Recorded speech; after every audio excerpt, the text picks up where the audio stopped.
انا هناء وده مطبخي. هعمل لكم طريقه سهله وبسيطه. هعمل لكم النهارده فطيره الراعي بطريقه حلوه هتعجبكم وطعمها حلو. وبصوا شكلها جميل ازاي، يعني شكلها بتكلم عن نفسها. ان شاء الله الطريقه تعجبكم ونجربوها. عندنا هنا ربع لحمه مفرومه، هنحط عليه بصلايه كده حلوه متوسطه ونقلبها مع بعض عشان لسه هنحط حاجات تانية. وهنحط بقى فلفل، وهحط ملح، وهحط بهارات 7. هحط ذرة بهارات 7، ما تكتروش.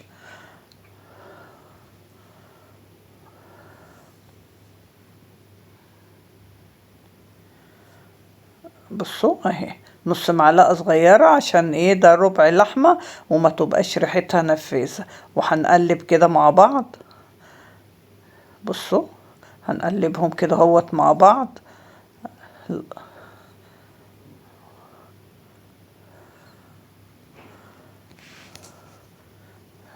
اهو زي ما انتوا شايفين يا دوبك نزلت ميتها وشربتها.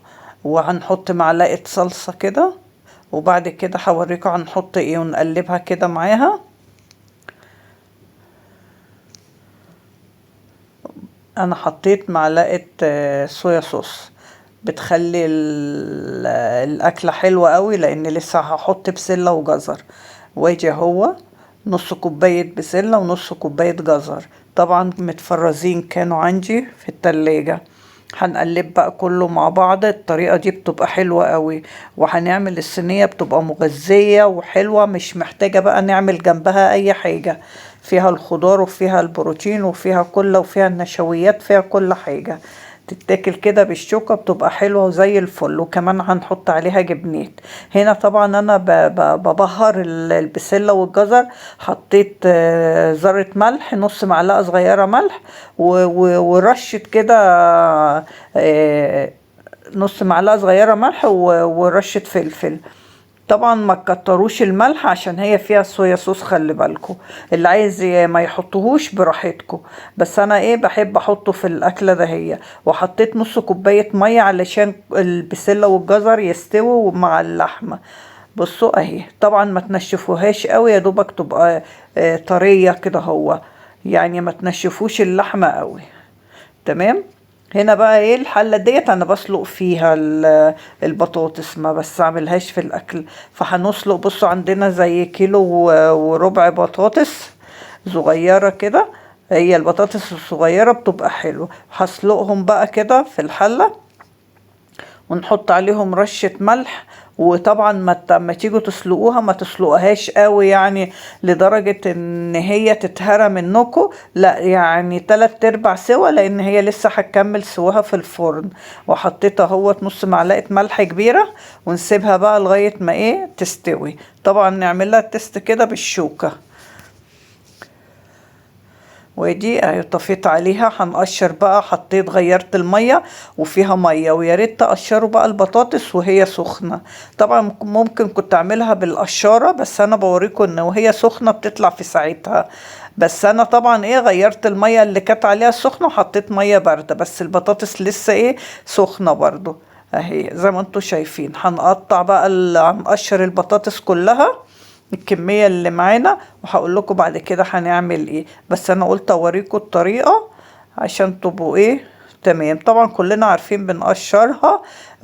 لو سبناها بقى بردت القشرة هتدوخنا بقى تبقى لازقة، لكن كده زي ما انتوا شايفين بسرعة والقشرة بتطلع كلها وهي سخنة. تمام. هنعمل بقى الكمية اللي عندنا كده كلها. وانا بحب ابشرها، لان لو ضربتها في الكبة ولا حاجة بتعمل عرق. فلما تبشروها وتحطوا بقى عليها بقية المكونات اللي انا هوريها لكم بتبقى ناعمة وحلوة زي الفل. انا بحب ابشر البطاطس زي ما انتوا شايفين، وما بتبانش ان هي مبشورة لان هي مستوية وطرية. فمجرد ان احنا نهرسها كده خلاص بتبقى حلوة زي الفل. بس كل واحد بقى ليه طريقة. في ناس بتحب تضربها في الهاند بلندر، في ناس بالشوكة. انا عن نفسي بحب ابشرها كده بتبقى اسهل كمان. ادي هو بشرت الكمية كلها. عندي هنا معلقتين زبدة، تحطوها برضو على البطاطس وهي سخنة. حطوا بقى معلقتين زبدة وبعد كده نكهوا بقى البطاطس. حطيت كده هو زي نص معلقة ملح، وحطيت نص معلقة صغيرة فلفل اسود، ما تكتروش عشان ما تغمقش البطاطس. وحطيت كده، هحط كده ذرة بهارات سبعة. ان شاء الله هبقى انزل لكم انا طريقة البهارات السبعة. بصوا ذرة يعني زي ربع معلقة صغيرة بس كده هو. وهحط عليها كمان رشة جبنة موتزاريلا وهي سخنة تسيح معاها، وهتنكه البطاطس وهتخليها حلوة قوي زي الفل. كل ما تحطوا اي حاجة، اي حاجة عندكم، لو حطيتوها حطيتوا جبنة رومي، حطيتوا جبنة شيدر، كل ده هينكه البطاطس وهيخليها حلوة. وكمان في تحطوا كمان نص كوباية لبن. انا حطيتها بس المقطع ما جابهوش يعني ما تصورش. هنا بقى نقسم البطاطس على نصين، نص هنحطها تحت، واهم حاجة تبقى انتوا بقى دهنين الصينية حلوة قوي. حطوها في صينية الومنيوم، انا عاملاها في صينية بايركس. حطوها في صينية الومنيوم بتبقى حلوة قوي بصراحة. الألمنيوم بيبقى توزيعه حلو في الفرن. هنا بقى هنفرد نص البطاطس عندنا. افردوها بقى بأي طريقة، بإيديكم، بالسباتولا، بأي حاجة. هنا بصوا بوريكم ان انا فردتها. بعد كده هنساوي كل ده، كل ده مش هيبان يعني. هنا بقى بحط الخضار. بصوا بقى شكله حلو ازاي، يعني ومستوي زي الفل. هنا هنفرد بقى كل الكمية اللي معانا في الصينية. وكمان بصوا الربع كيلو كفى الصينية ازاي، وهيفيد كمان منه يعني. انا ما حطيتهوش كله لان هو كتر لما انا حطيت البسلة والجزر. فايه تحطوا كده هو زي ما انتوا شايفين. هو الربع كيلو على الصينية الصغيرة حلوة قوي يعني. وهي تعتبر كمان اكلة اقتصادية، كلها كده فيها كل المواد الغذائية، مش محتاجة اي حاجة. بصوا الوش التاني بقى تفردوا كده على ايديكوا حتة حتة، وبعد كده تحطوها. وهوريكوا بعد كده كله هيتدارى وكله مش هيبان. بعد كده هتملسوا عليها كده هوت بايديكوا او بحبة مية، هتلاقي كل الطبقة الفوقانية ديت اتساوت. بس افردوها على ايديكوا، ما تفردوهاش في الصينية على اساس ان هي ما يعني ايه المكونات كلها ما تتلخبطش على بعض. على ايديكوا افضل. انا بحب اقول لكم الحاجات ده هي عشان تبقوا الناس ايه اللي البنات الصغيره اللي مش عارفه يبقوا عارفين. هنا بصوا بغطي بقى كل الفتحات اللي عندنا كده. وبعد كده بقى هنسويها حبه ميه بقى، تبلوا ايديكوا كده وتساوي، هتبقوا الصينيه زي الفل.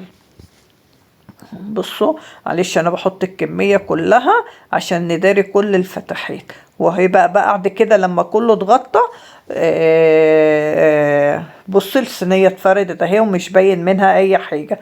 طبعا انا ايه المفروض احط جبنه فوق الوش، بس انا هاخد لها هخليها الاول وتشيلوا الزوايد. هخليها الاول تخش الفرن، واول ما تاخد وش كده بروح حاطه عليها الجبنه بقى من فوق الوش. بتبقى حلوه جدا جدا جدا، والجبنه كمان ما بتنشفش. في ممكن تحطوها وتغطوا الوش بورق ألومنيوم، بس لا انا قلت ايه تاخد عشان كمان الوش يبقى إيه متحمر كده، وزي ما انتوا شايفين كان شكله حلو. هي بقى حطيت الجبنة، يا دوبك الوش هيتسوى هيتحمر. ايه رأيكم بقى في المنظر؟ شكلها في منتهى الجمال وحلوة بشهية، تاكلوها بالشوكة كده، فيها كل العناصر الغذائية، والطريقة حلوة وريحتها حلوة وطعمها جميل جدا. يا ريت تجربوا الفيديو، وان شاء الله الفيديو يعجبكم. ولو عجبكم الفيديو ما تنسوش اللايك والشير والاشتراك في القناة وتفعيل زر الجرس عشان يوصلكم كل جديد. مع السلامة.